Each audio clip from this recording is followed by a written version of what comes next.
भारत माता की। माननीय राजनाथ सिंह जी, माननीय राजनाथ सिंह जी, एक बार एक ही आवाज में करेंगे, भारत माता की, भारत माता की। आप सभी लोगों की आवाज पाकिस्तान तक पहुंचनी चाहिए। बोलिए, भारत माता की, भारत माता की। वंदे वंदे। माननीय राजनाथ सिंह जी, माननीय राजनाथ सिंह जी।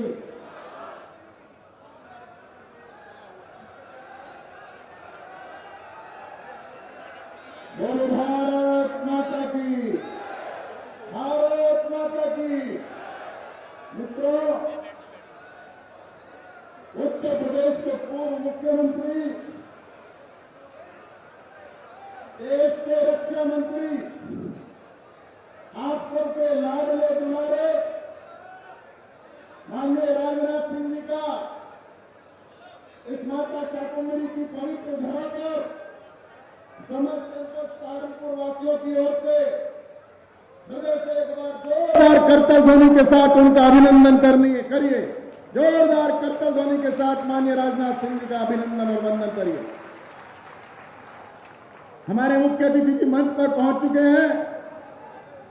मैं सबसे पहले अपने सम्मानित जनप्रतिनिधियों से, दोनों जिलाध्यक्ष और महानगर अध्यक्ष से आग्रह करता हूं कि संयुक्त रूप से हमारे आज के मुख्य अतिथि का पुष्पगुच्छ देकर के भेंट करें। माननीय समस्त जनप्रतिनिधिगण और दोनों हमारे जिलाध्यक्ष और महानगर अध्यक्षगण।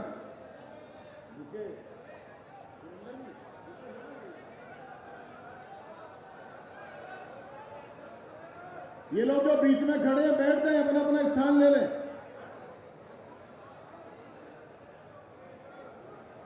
मैं अपने क्षेत्रीय अध्यक्ष और अपने लोकसभा के प्रत्याशी राघव लखनपाल जी से भी आग्रह करता हूं कि माननीय राजनाथ सिंह जी का पुष्पगुच्छ देकर के भेंट करें।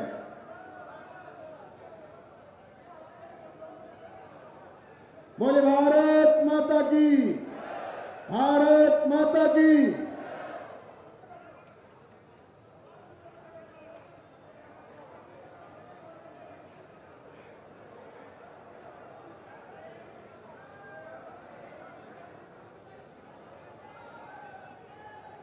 मित्रों, आप सब जानते हैं चुनाव की व्यस्तताएं हैं। अभी कई सभाएं इसके बाद माननीय रक्षा मंत्री जी की हैं।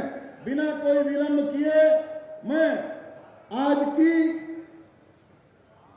हमारे क्षेत्रीय अध्यक्ष आदरणीय सत्येंद्र सिसोदिया जी से आग्रह करता हूं कि पश्चिम क्षेत्र में पधारने पर, सहारनपुर की पवित्र धरा पर पधारने पर अपने माननीय रक्षा मंत्री जी का अभिनंदन और स्वागत करें। आदरणीय सत्येंद्र सिसोदिया जी।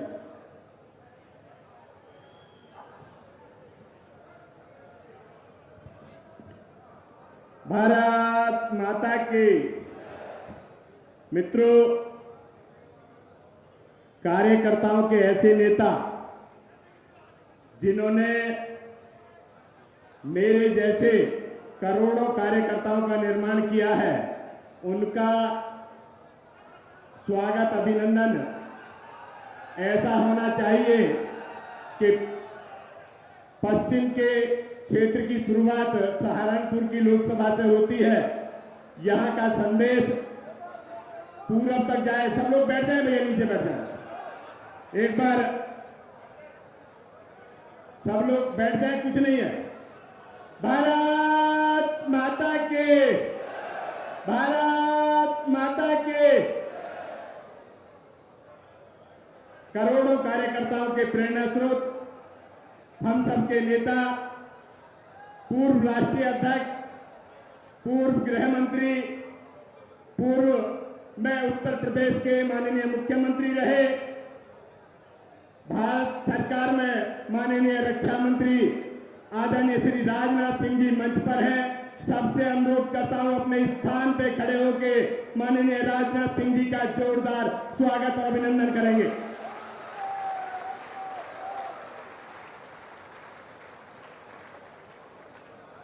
पूर्व सांसद, भारतीय जनता पार्टी के सहारनपुर लोकसभा के प्रत्याशी माननीय राघव लखनपाल जी, उत्तर प्रदेश सरकार में माननीय मंत्री कुंवर ब्रजेश सिंह जी, श्री जसवंत सैनी जी, जिले के सम्मानित अध्यक्ष आदरणीय महेंद्र सैनी जी, इस क्लस्टर के इंचार्ज आदरणीय सतपाल सैनी जी, मंच पर उपस्थित रमेश गौड़ कश्यप जी, महानगर के सम्मानित अध्यक्ष पुनीत त्यागी जी, जिले के प्रभारी आदरणीय डीके शर्मा जी, महानगर के प्रभारी आदरणीय वाईपी सिंह जी, मंच पर उपस्थित जिला पंचायत अध्यक्ष मांगेराम चौधरी जी, नवाब सिंह नागर जी, विजेंद्र कश्यप जी, महापौर अजय सिंह जी, सम्मानित विधायक राजीव गुम्मर जी, देवेंद्र निम जी, कीरत सिंह जी, मुकेश चौधरी जी, संजय गर्ग जी, साहब सिंह सैनी जी, नरेश सैनी जी,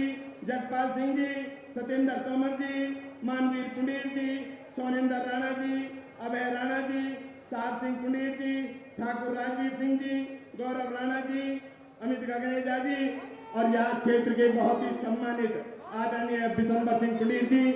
मित्रों, हम सबका सौभाग्य है कि सहारनपुर की पावन धरा पर बेहद विधानसभा में जिनका हम सबको स्नेह और आशीर्वाद मिलता है, भारतीय जनता पार्टी के पूर्व राष्ट्रीय अध्यक्ष और जिनके मुख्यमंत्री कार्यकाल में इस प्रदेश को एक नई पहचान मिली थी, ऐसे माननीय राजनाथ सिंह जी हम सबके मध्य आए हैं, हमको संबोधित करने आए हैं।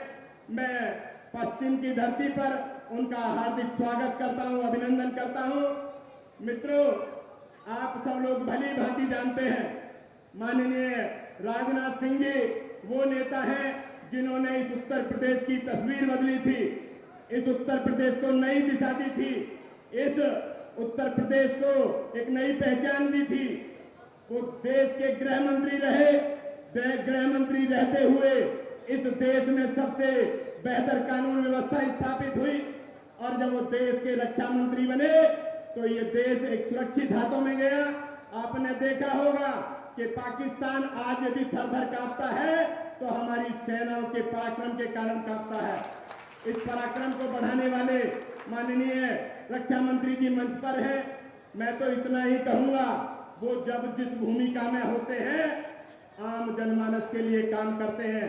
आप में से कितने लोगों को याद है कि जब कृषि मंत्री थे, इस देश का किसान परेशान होता था, उसको यदि एक ट्रैक्टर का लोन लेना पड़ता था तो 18 से 24% पे मिलता था और एक कार का लोन यदि कोई लेने जाता था तो 7% पे मिलता था। उन्होंने उस किसान के लिए 7% की दर पे क्रेडिट कार्ड बनाने का काम किया था वो माननीय राजनाथ सिंह जी ने किया था। मैं पश्चिम की धरती पर उनका स्वागत करते हुए, अभिनंदन करते हुए अपनी वाणी को विराम देता हूं। आपसे अनुरोध करता हूं, एक बार जोरदार ढंग से माननीय राजनाथ सिंह जी का स्वागत और अभिनंदन करेंगे। बहुत बहुत धन्यवाद। जय हिंद, जय भारत।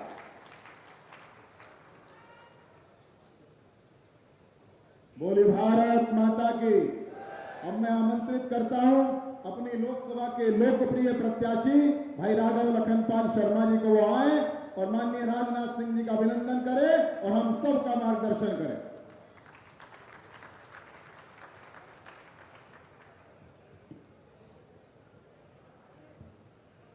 बोलिए भारत माता की, भारत माता की। आज विधानसभा नंबर 1 बेहट, लोकसभा नंबर 1 सहारनपुर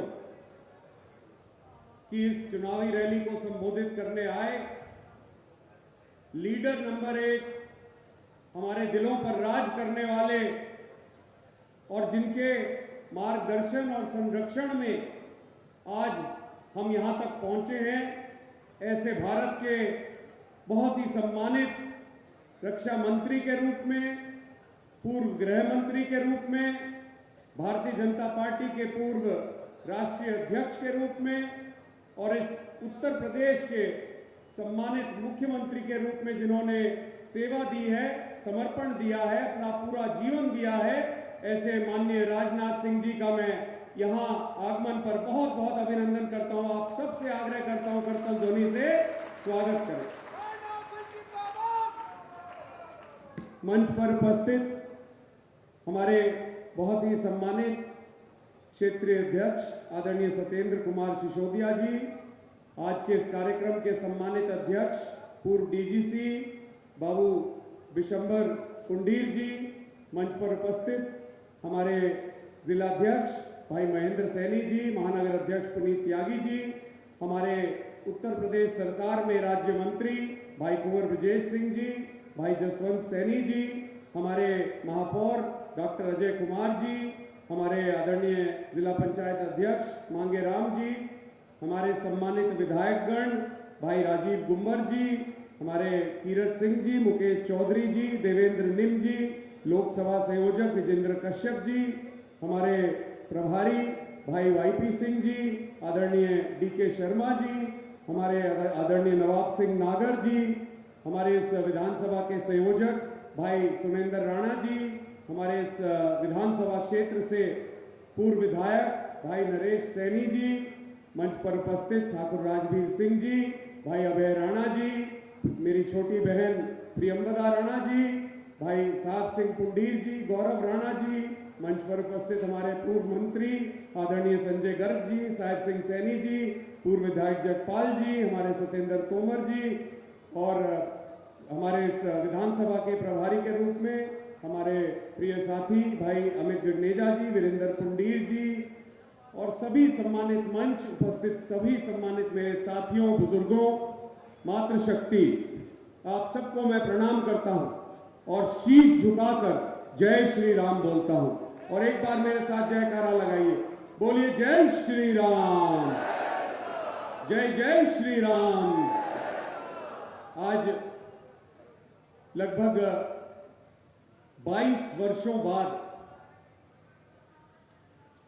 प्रत्याशी के रूप में मेरे लिए जिन्होंने सन 2001 में बेहट में विधानसभा चुनाव, वो उपचुनाव जो स्वर्गीय निर्भय पाल शर्मा जी की मृत्यु के बाद आप ही के द्वारा मुझे लड़वाया गया था, ऐसे 22 साल बाद आज रैली को संबोधित करने माननीय राजनाथ सिंह जी यहां पहुंचे हैं। मैं बहुत बहुत अभिनंदन, बहुत बहुत स्वागत करता हूं। वैसे तो लगातार आपका सहारनपुर आगमन रहा है और लगातार आपने सहारनपुर पहुंचकर भी रैलियों को संबोधित किया है, अम्बेटा में भी और कुंवारका में भी, लेकिन इस बेहट विधानसभा क्षेत्र में मेरे लिए ये आज एक ऐसा भावनात्मक पल हो गया है, क्योंकि पिताजी की मृत्यु के बाद पिता तुल्य जिस तरह से आपने हमें आशीर्वाद दिया और चलने की राह दिखाई, उस समय जब हमें लग रहा था चारों ओर अंधेरा है और आगे बढ़ने की कोई राह नहीं नजर आ रही थी, तब आपने हमारे सर पे हाथ रखा, आपने हमारा हाथ थामा और आप हमें आगे बढ़ा कर ले गए। और आज भी यदि हम यहाँ प्रत्याशी के रूप में आप सबके समक्ष खड़े हैं तो माननीय राजनाथ सिंह जी के आशीर्वाद स्वरूप यहाँ उपस्थित हैं। हम बहुत बहुत अभिनंदन करते हैं आपका, आपके द्वारा जिस तरह से पूरे देश को सुरक्षित रखने का कार्य किया जा रहा है, विभिन्न भूमिकाओं में रहते हुए जिस तरह से आपने जो पड़ोसी मुल्क हो और चाहे अंदर रहने वाली ऐसी ताकतें हों, बुरी नजर को किस तरह से कंट्रोल में लाना है, ये आपसे भली भांति और कोई नहीं जानता। और निश्चित रूप से आपके पराक्रम का ही परिणाम है कि आज भारत की तरफ कोई बुरी नजर नहीं उठाता। आज विश्व गुरु बनने की ओर अग्रसर है भारत, आज एक विश्व शक्ति की तरह बन गया है भारत। ये क्षेत्र बहुत ही महत्वपूर्ण क्षेत्र है, घाट क्षेत्र यहाँ से पूरा आगे कहलाता है और यहाँ ये पूरा क्षेत्र एक प्रकार से नेचर पर, प्रकृति पर आधारित है। यहाँ पर विकास का सदा बहुत अभाव रहा है, लेकिन बहुत अच्छा नेतृत्व हमेशा इस क्षेत्र में, चाहे स्वर्गीय जगदीश राणा जी के रूप में, चाहे स्वर्गीय निर्भय पाल शर्मा जी के रूप में और चाहे स्वर्गीय महावीर सिंह राणा जी के रूप में सदा मिला है। और उन्होंने अपने प्राण बलिदान कर दिए हैं इस क्षेत्र को अपने खून पसीने से सींचने में। ऐसे क्षेत्र में आज आप पधारे हैं, निश्चित रूप से क्षेत्र की जनता आज बहुत उत्साहित है, आज बहुत प्रसन्न है और आपके आह्वान पर इस आगामी चुनाव में भरपूर वोट देकर भारतीय जनता पार्टी के कमल के फूल को यहां खिलाना चाहती है। मित्रों, मैं आपसे आग्रह करना चाहता हूं, क्योंकि मैं चाहता हूं कि हम सब यही चाहते हैं कि हम माननीय जी के विचारों को सुने। तो हमने अब 19 तारीख तक थकना नहीं है। थकेंगे तो नहीं? बोलिए, पूरा बल लगा देंगे जीतने के लिए, एड़ी चोटी का बल लगा देंगे, मशीनों को भर देंगे कमल निशान से। तो मैं केवल ये कहकर एक कविता आपके समक्ष रखकर कि धरा हिला गगन गूंजा, नदी बहा पवन चला, विजय तेरी ज्योतिषी जल जला, बुझा बुझा फड़क फड़क, रक्त में धड़क धड़क, धनुष उठा प्रहार कर, तू सबसे पहला वार कर, अग्नि सी धधक धधक, हिरण सी सजग सजग, सिंह सी दहाड़ कर, शंख सी पुकार कर, रुके ना तू थके ना तू, झुके ना तू थमे ना तू, सदा चले थके ना तू, रुके ना तू थके ना तू। अब थकना नहीं है, चलते जाना है और विजय श्री को प्राप्त कराना है। जय श्री राम, जय हिंद, जय भीम, जय भारत।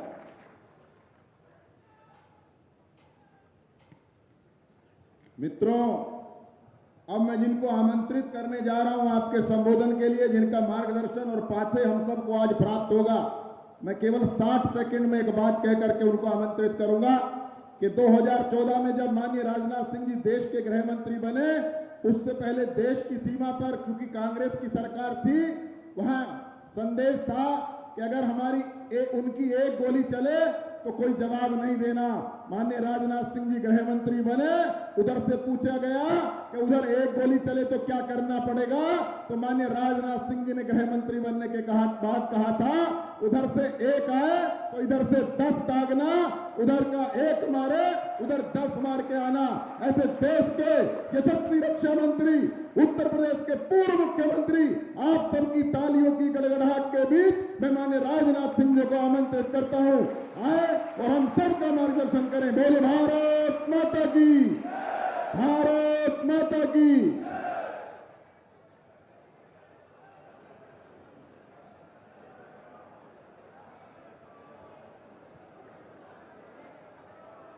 बोलिए, भारत माता की। वाह, बहुत बुलंद आवाज है आपने। इस कार्यक्रम के सभापति आदरणीय विशंबर सिंह जी पुंडी एडवोकेट,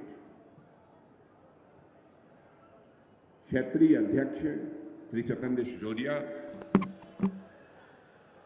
श्री जसवंत सैनी जी राज्य मंत्री उत्तर प्रदेश सरकार, श्री ब्रजेश सिंह जी राज्य मंत्री, श्री सत्यपाल जी सैनी प्रदेश उपाध्यक्ष, श्री रमेश गौड़ कश्यप क्षेत्रीय उपाध्यक्ष, डॉक्टर महेंद्र सैनी जिलाध्यक्ष भाजपा सहारनपुर, श्री पुनीत त्यागी महानगर अध्यक्ष, श्री DK शर्मा, श्री YP सिंह, श्री मांगेराम चौधरी, श्री नवाब सिंह जी नागर, श्री विजेंद्र कश्यप, डॉक्टर अजय सिंह, राजीव गुंबर, श्री देवेंद्र निम, चौधरी किश सिंह और श्री मुकेश जी चौधरी। और इस कार्यक्रम में मौजूद मेरे सभी सम्मानित बहनों एवं भाइयों, लंबे अरसे के बाद इस स्थान पर किसी सार्वजनिक सभा को संबोधित करने के लिए आप लोगों के सामने खड़ा हुआ हूं। इतना ही कहना चाहूंगा, देर से आया हूं लेकिन पूरी तरह से दुरुस्त आया हूं।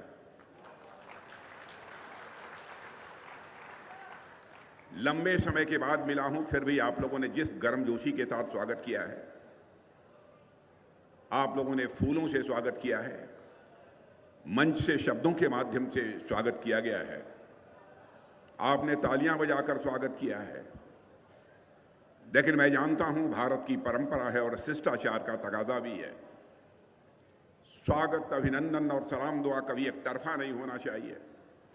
इसलिए मैं भी अपनी तरफ से शीश झुकाकर आप सभी बहनों भाइयों का हार्दिक अभिनंदन करता हूं, आप सभी का स्वागत करता हूं।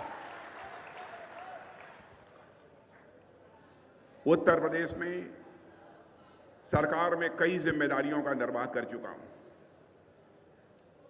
उत्तर प्रदेश के लोगों के साथ मेरा बहुत ही घनिष्ठ और अटूट रिश्ता है, लेकिन जानते हैं केंद्र की राजनीति में जाने के बाद अपने प्रदेश के लिए जितना समय देना चाहिए चाहते हुए भी मैं उतना समय नहीं दे पाता।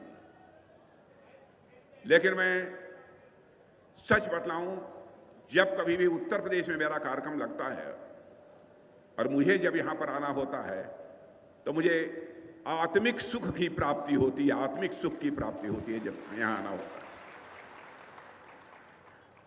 अब इसके पहले परसों में तमिलनाडु में था, कल अरुणाचल प्रदेश में था। लगातार कई दिनों से सारे देश भर में सार्वजनिक सभाओं का सिलसिला चल रहा है और उत्तर प्रदेश में आज शुरुआत कर रहा हूं तो इस सहारनपुर की धरती से, बेहट की धरती से मैं यहां चुनावी अभियान का शुभारंभ कर रहा हूं। हमारी उत्तर प्रदेश की सरकार श्रीमान योगी आदित्यनाथ जी के नेतृत्व में चल रही है। केंद्र की सरकार हमारे प्रधानमंत्री मोदी जी के नेतृत्व में चल रही है। मुझे बतलाने की जरूरत नहीं है, केवल उत्तर प्रदेश ही नहीं है बल्कि सारे हिंदुस्तान की जनता इस सच्चाई को स्वीकार करती है कि चाहे यहां के मुख्यमंत्री योगी जी हों, चाहे हमारे देश के प्रधानमंत्री मोदी जी हों, दोनों लोग अपनी जिम्मेदारी का बखूबी निर्वाह कर रहे हैं, ठीक तरीके से निर्वाह कर रहे हैं। बहनों भाइयों, इस सच्चाई को भी नकारा नहीं जा सकता। केंद्र में मोदी जी के नेतृत्व में सरकार बनने के बाद सारी दुनिया में भारत का कद बढ़ा है। पहले भी दुनिया के कई देशों में सार्वजनिक सभाओं को संबोधित करने का मुझे अवसर प्राप्त हुआ है। आज भी कई अंतर्राष्ट्रीय मंचों पर दुनिया के दूसरे देशों में भी जाकर विचार व्यक्त करने का अवसर मिलता है। लेकिन मैंने ये अनुभव किया कि आज के कुछ वर्षों पहले, यानी मोदी जी के आने के पहले, जब अंतर्राष्ट्रीय मंचों पर भारत कुछ बोलता था तो भारत की बातों को जितनी गंभीरतापूर्वक लिया जाना चाहिए नहीं लिया जाता था। लेकिन बहनों भाइयों, आपको जानकर खुशी होगी, आज भारत यदि अंतर्राष्ट्रीय मंचों पर कुछ बोलता है, सारी दुनिया कान खोलकर सुनती है कि भारत बोल क्या रहा है। यह सारी दुनिया में भारत की हैसियत बनी है, यह दुनिया में भारत का कद बना है। यह कोई छोटी बात नहीं है। मैं समझता हूं आप लोग भी यह मानेंगे, आप लोगों की भी ये सभी राजनीतिक पार्टियों से अपेक्षा होगी।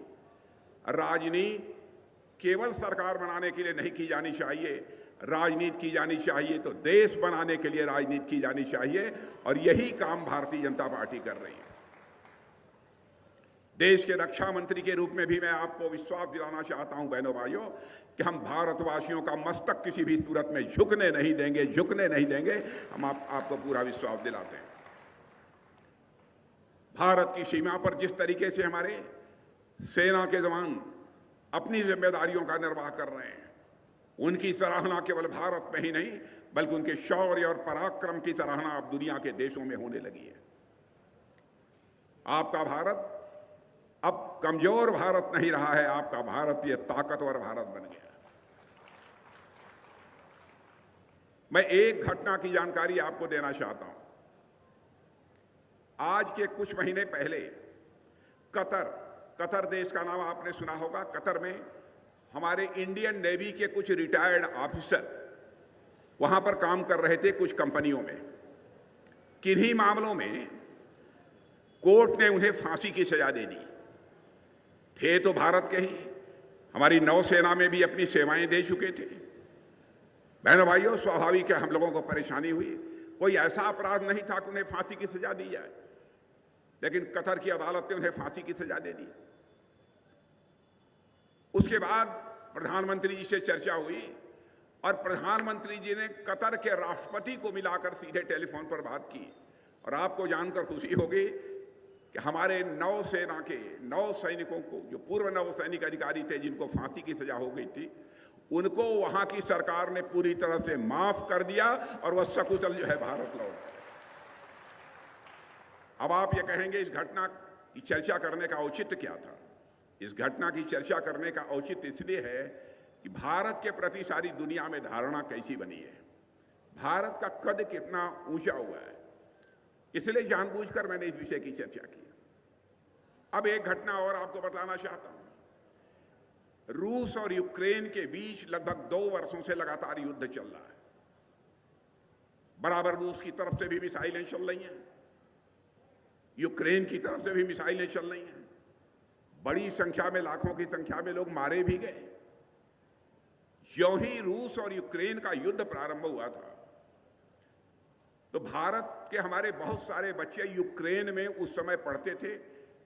कोई एमबीबीएस कर रहा था, कोई इंजीनियरिंग कर रहा था, कोई वहां पर मैनेजमेंट का कोर्स कर रहा था। तो यहां जो उनके माता पिता भारत में थे वह कहने लगे कि मोदी जी चाहे जो भी हो जाए, हमारे बच्चों को जल्दी से यूक्रेन से बाहर निकालिए, नहीं कब उनकी जिंदगी चली जाए कुछ कहा नहीं जा सकता। बहनों भाइयों, यह भारत की हैसियत की मैं चर्चा करना चाहता हूं। हमारे प्रधानमंत्री ने, दो देशों का युद्ध चल रहा था, भारत के बच्चे वहां फंसे हुए थे। हमारे प्रधानमंत्री ने टेलीफोन उठाया, रूस के राष्ट्रपति मिस्टर पुतिन से बात की, यूक्रेन के राष्ट्रपति मिस्टर वहां जेलेंस्की से बात की, और साथ ही अमेरिका, जो दुनिया का सबसे ताकतवर देश माना जाता है, उसके राष्ट्रपति मिस्टर बाइडेन से बात की। यह जानकर आपको खुशी होगी मेरे बहनों भाइयों, 4.5 घंटे के लिए रूस और यूक्रेन का युद्ध रुक गया और हमारे 22,500 बच्चे यूक्रेन से बाहर भारत आ गए। यह भारत की हैसियत बनी है। 2014 में जितना हमको समर्थन प्राप्त हुआ था, 2019 में जनता का समर्थन उससे भी अधिक बढ़ा है। क्यों बढ़ा है? लोग ये समझते हैं, जैसी उनकी हसरत थी, जैसी उनकी इच्छा थी कि भारत का मस्तक दुनिया में ऊंचा होना चाहिए, यह सरकार मोदी जी के नेतृत्व में इस जिम्मेदारी का बखूबी निर्वाह कर रही है। भारत की हैसियत देखो आप, भारत की हैसियत। बहनों भाइयों, पहली बार हमारे देश के वैज्ञानिकों ने करिश्माई काम किया, करिश्माई काम किया। अभी तक रूस, अमेरिका, बड़े बड़े देशों के बारे में आप सुनते थे, भारत के बारे में लोग कहते थे भारत यह गरीबों का देश है, कंगालों का देश है। आज के कुछ वर्षों पहले यह भारत के बारे में यह धारणा बनी हुई थी, लेकिन अब भारत ने करिश्मा कर दिया है। भारत के वैज्ञानिक धरती पर ही नहीं, अब चंद्रमा पर भी लैंडिंग करने में वह कामयाब हो गए। मेरे बहनों भाइयों, चंद्रमा के साउथ पोल पर हमारा लैंडर जो है लैंड कर चुका है।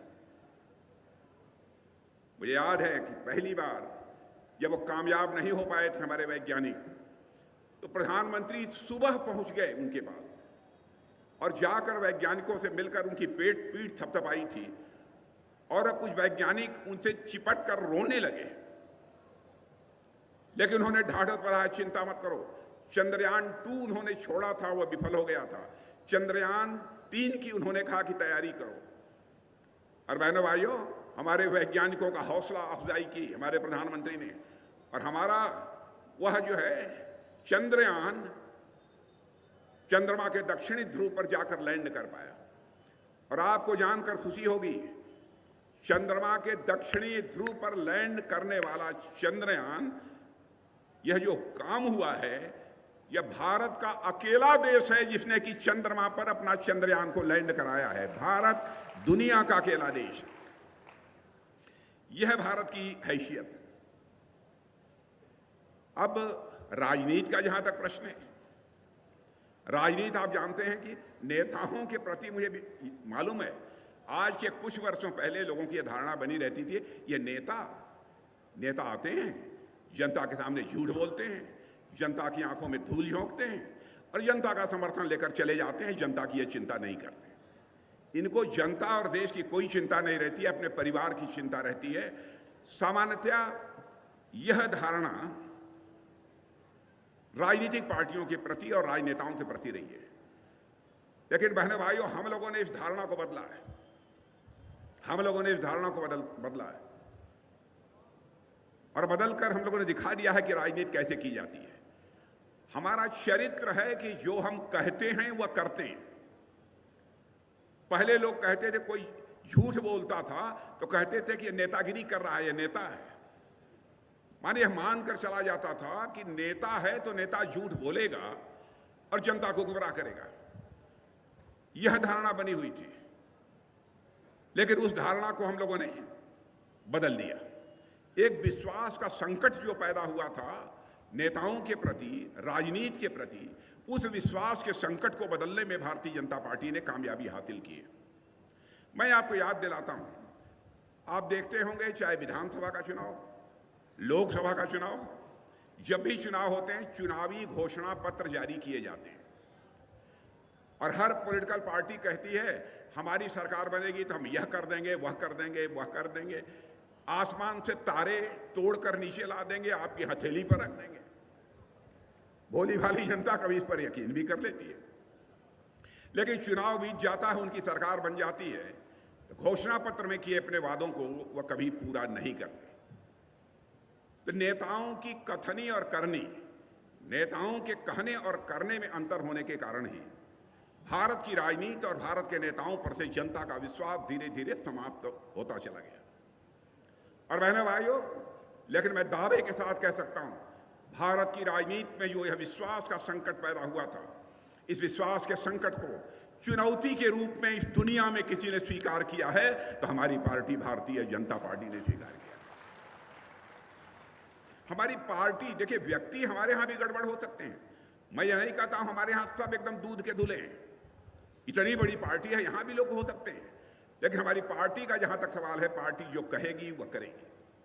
मैं आपको याद दिलाना चाहता हूं, हम लोगों ने अपने घोषणा पत्र में वादा किया था, जिस दिन हमको भारत की संसद में स्पष्ट बहुमत मिल जाएगा, जम्मू कश्मीर जिसे धारा 370 के तहत एक विशेषाधिकार प्राप्त है, हम धारा 370 को चुटकी बजाकर समाप्त कर देंगे।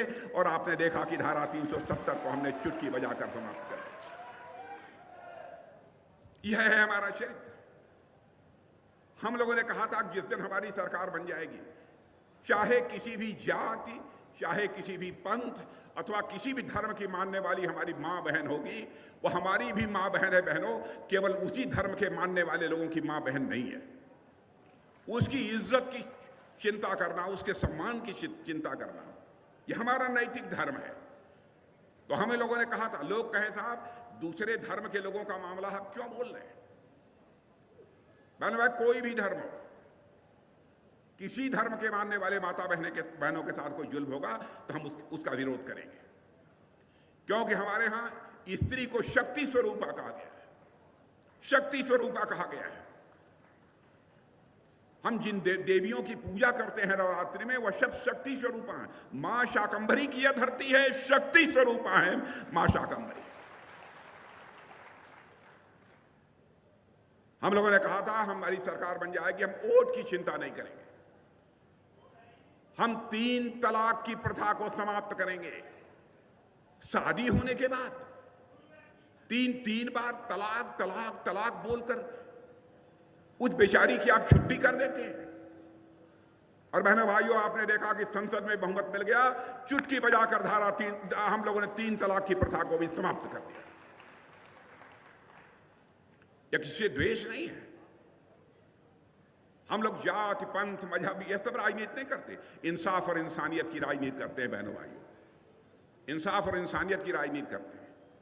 मुझे याद है 1984 में जब चुनावी घोषणा पत्र हमारा बना था, तो उस समय हमारी पार्टी के लोगों ने उसमें डाला था जिस दिन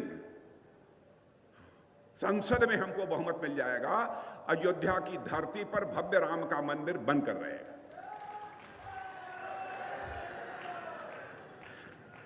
हर चुनाव में 84 के बाद 89 आया, फिर 91 में भी चुनाव हुआ, बाद में भी चुनाव हुए, तो हर चुनाव में हम लोग कहते थे रामलला हम आएंगे, मंदिर वहीं बनाएंगे।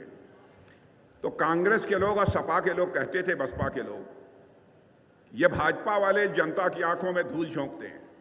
जब चुनाव आता है तब रामलला को परेशान करते हैं कि रामलला हम आएंगे और अयोध्या की धरती पर मंदिर बनाएंगे। लेकिन यह भी कहते थे मंदिर बनाएंगे लेकिन तारीख नहीं बताएंगे। यह आरोप हम लोगों के ऊपर लगता था। लेकिन बहनों भाइयों, आपने देख लिया, वह 22 जनवरी का दिन आ गया, रामलला अपनी कुटिया से निकलकर अपने महल में प्रवेश कर चुके हैं। बहनों भाइयों, 22 जनवरी को उनकी प्राण प्रतिष्ठा हो चुकी है।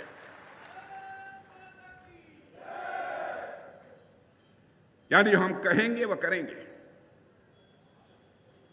यह हमारा चरित्र है। देश की जनता के लिए क्या किया है, मैं दावे के साथ कह सकता हूं कि हमारे प्रधानमंत्री मोदी जी ने जो कुछ भी देश की जनता के लिए किया है, आज तक किसी ने भी देश की जनता के लिए उतना काम नहीं किया है। डंके की चोट पर मैं कह सकता हूं, डंके की चोट पर कह सकता हूं। हमारे किसान भाई हैं, मैं भी किसान परिवार का ही बेटा हूं। किसानों की समस्याओं से भी मैं अच्छी तरह वाकिफ हूं, मैं जानता हूं। क्या कभी आपने सोचा था कि कोई प्रधानमंत्री आएगा और यह कहेगा कि हमारे किसान 1000, 2000, 4000 रुपए के लिए अपनी खाद नहीं खरीद पाते, बीज नहीं खरीद पाते, मजदूरी नहीं दे पाते, इस कारण उसका खामियाजा उनको भुगतना पड़ता है। जितनी फसल पैदा होनी चाहिए नहीं होती थी। तो प्रारंभ में ही हमारी सरकार ने फैसला कर लिया कि हम हर किसान को 6000 रुपया प्रतिवर्ष हम मुहैया कराएंगे ताकि अपनी छोटी मोटी आवश्यकताओं को पूरा कर सके। प्रधानमंत्री किसान सम्मान निधि के अंतर्गत उस काम को हम लोगों ने किया। ऐसे बहुत सारी चीजें। अब यूरिया खाद का जहां तक प्रश्न है, अब आप लोग यहां भले ही विपक्ष कहने को कह दे 300 रुपया बोरी यूरिया देते हैं, यहां यूरिया बोरी की कितनी कीमत है? 265। यहां पर यूरिया की एक बोरी 265 में मिल रही है। पता लगा लेना मेरे बहने भाइयों, दुनिया के दूसरे देशों में, अमेरिका में भी यूरिया की बोरी 3000 रुपए में मिल रही है, जो कि आपको यहां पर 265 रुपए में मिल रही है। इस हद तक हमारी सरकार ने चिंता की है। माताओं बहनों की कितनी चिंता की है, इसके बारे में भी मुझे बताने की जरूरत नहीं है। गरीब परिवार की माताओं बहनों की आंखों से आंसू निकलना नहीं चाहिए, गैस सिलेंडर मुहैया कराती है। क्या कभी किसी ने कल्पना की थी? और कहीं सरकार के द्वारा भी कुछ मिलता था तो बिचौलिए ऐसे होते थे कि आधा से अधिक तो हड़प लेते थे। मैं आपको याद दिलाना चाहता हूं, राजीव गांधी जी ने एक बार कहा था, प्रधानमंत्री से राजीव गांधी जी, उन्होंने कहा था भाई हम क्या करें, हम बहुत करते हैं, बहुत करना चाहते हैं। देखिए, मैं किसी प्रधानमंत्री की आलोचना नहीं करता हूं, किसी प्रधानमंत्री की नीयत पर मैं सवालिया निशान नहीं लगाना चाहता, चाहे वह किसी पार्टी का क्यों न, क्योंकि मैं मानता हूं कि प्रधानमंत्री यह व्यक्ति नहीं होता है, संस्था होती है। तो राजीव गांधी जी की नीयत पर मैं सवालिया निशान नहीं लगा रहा, लेकिन उन्होंने मजबूरी जाहिर की थी। क्या करें, दिल्ली से 100 पैसा भेजते हैं नीचे के लिए, लोगों तक पहुंचने के लिए, 86 पैसा यह भ्रष्टाचार की भेंट चढ़ जाता है और 14 पैसा लोगों की जेब में पहुंचता है। बहनों भाइयों, इस चुनौती को पहली बार किसी ने स्वीकार किया था, हमारे प्रधानमंत्री मोदी जी ने स्वीकार किया। मुझे याद है सरकार बनने के बाद जब पहली बैठक हुई, प्रधानमंत्री जी थे, मैं था, हम दोनों लोग उस बैठक में मौजूद थे, सारे अधिकारी बैठे हुए थे। उस समय मैंने कान में पूछा कि यह बैठक जो इसलिए हम लोग कर रहे हैं इसका क्या उद्देश्य है? कहें राजनाथ जी बैठक समाप्त हो जाएगी तो मैं आपको बताऊंगा कि इसका उद्देश्य कितना बड़ा है। अब फिर बताया उन्होंने, आपने देखा जनधन, आधार और मोबाइल, इसके माध्यम से ऐसा करिश्मा कर दिया कि आज यदि दिल्ली से 100 पैसा चलता है तो 100 का 100 पैसा आपकी जेब में पहुंचता है, 1 पैसा भी भ्रष्टाचार की भेंट नहीं चढ़ने पाता। यह कोई सामान्य बात नहीं है। मैं यह दावा नहीं करता कि भ्रष्टाचार 100% समाप्त हो गया, क्योंकि बहनों भाइयों, आपकी आंखों में धूल झोंक कर कभी आपका समर्थन नहीं हासिल किया है और न भविष्य में भी कभी करूंगा, सरकार बने या न बने। हम लोगों ने राजनीति की है तो जनता की आंखों में आंख डालकर राजनीति की है, जनता की आंखों में धूल झोंक कर हम लोगों ने राजनीति नहीं की। नीयत चाहिए कुछ कर गुजरने की, वह नीयत हमारी सरकार में है। आप कभी सोचे थे कोई प्रधानमंत्री आएगा घर घर में शौचालय बनवाएगा? कल्पना करिए, स्ट्रीट वेंडर जो सड़क के किनारे, आप लोगों को नहीं मालूम होगा, शहरों में चले जाइए, छोटे छोटे बाजारों में मोबाइल से बैंक से वो पैसा निकालते हैं, दिन भर अपना काम करते हैं और फिर रात को वो बैंक को जो पैसा लिए रहते हैं वो वापस कर देते हैं। यह करिश्मा भारत के अंदर हो रहा है। अब मोबाइल के माध्यम से, डिजिटल माध्यम से सर्वाधिक लेन देन दुनिया में किसी देश में हो रहा है मेरे बहनों भाइयों, तो हमारे और आपके देश भारत में यह हो रहा है। यह है भारत का करिश्मा।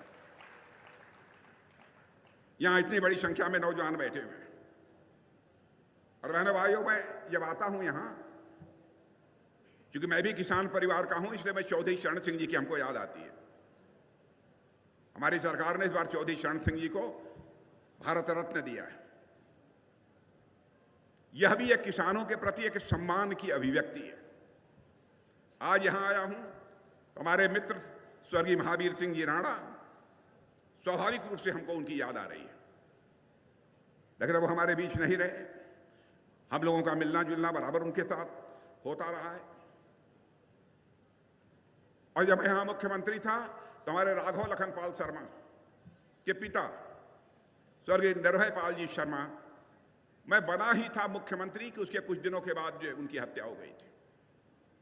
और उस समय मैं राघव लखन पाल शर्मा के घर गया था और उसी समय पूरे परिवार को, बहुत राघव लखन पाल छोटे थे लेकिन पूरे परिवार को आश्वस्त किया था कि बराबर हम आपके साथ खड़े रहेंगे। और बहनों भाइयों, उस जिम्मेदारी का निर्वाह हम लोग कर रहे हैं।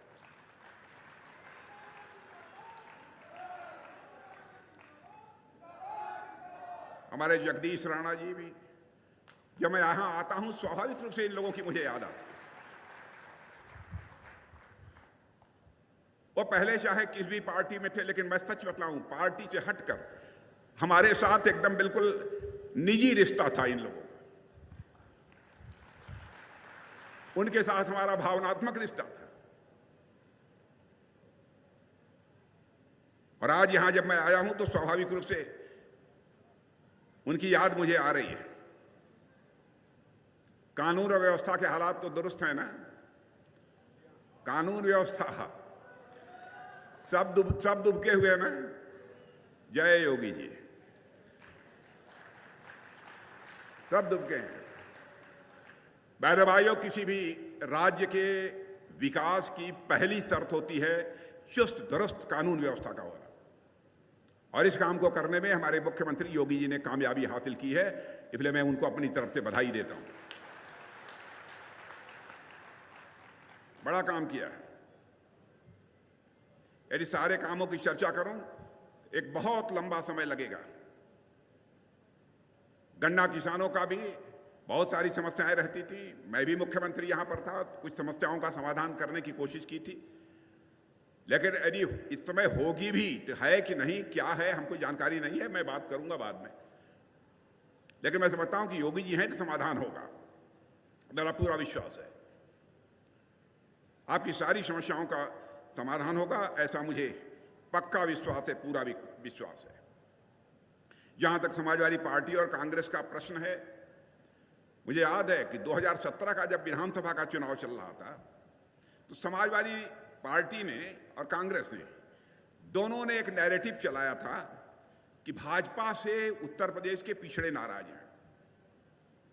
2019 में फिर इन लोगों ने एक नया नैरेटिव चला दिया कि ब्राह्मण नाराज है। फिर 2022 में एक नैरेटिव चला दिया कि जाट नाराज है। फिर 2024 में नैरेटिव चला दिया कि राजपूत नाराज है।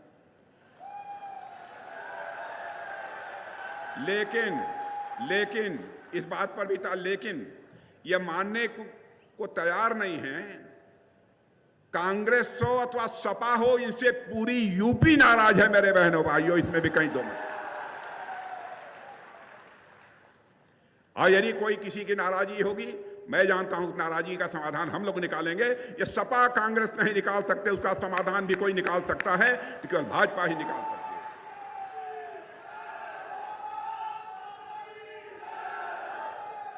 और 2000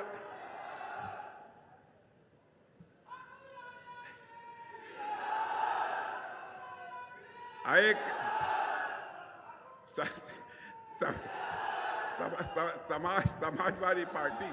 समाजवादी पार्टी की हालत यह हो गई है कि सोमवार से लेकर रविवार तक रोज कैंडिडेट बदलते रहते हैं। अजीबोगरीब हालत हो गई है। कांग्रेस की हालत यह हो गई कि उनको उम्मीदवार ही नहीं मिल रहे, कैंडिडेट ही नहीं मिल रहा है। अरे आप लोगों में से कोई तैयार हो जाओ। आप मिल ही नहीं रहा, यह हालत हो गई है। मैं समझता हूं 2000 चुनाव के बाद लोग पूछेंगे सपा कौन? लोग सपा का मतलब समाप्त पार्टी। कांग्रेस कौन? तो लोग पूछे कौन कांग्रेस? यह हालत इन लोगों की हो गई है। बड़ी अजीबोगरीब स्थिति है। बहनों भाइयों, राघव लखनपाल शर्मा को यदि पार्टी ने चुनाव के मैदान में उतारा है, मैं आया तभी लोगों से मैं पूछ रहा था, मुझे खुशी है कि राघव लखनपाल शर्मा को आप सबने आशीर्वाद दे दिया है। मैंने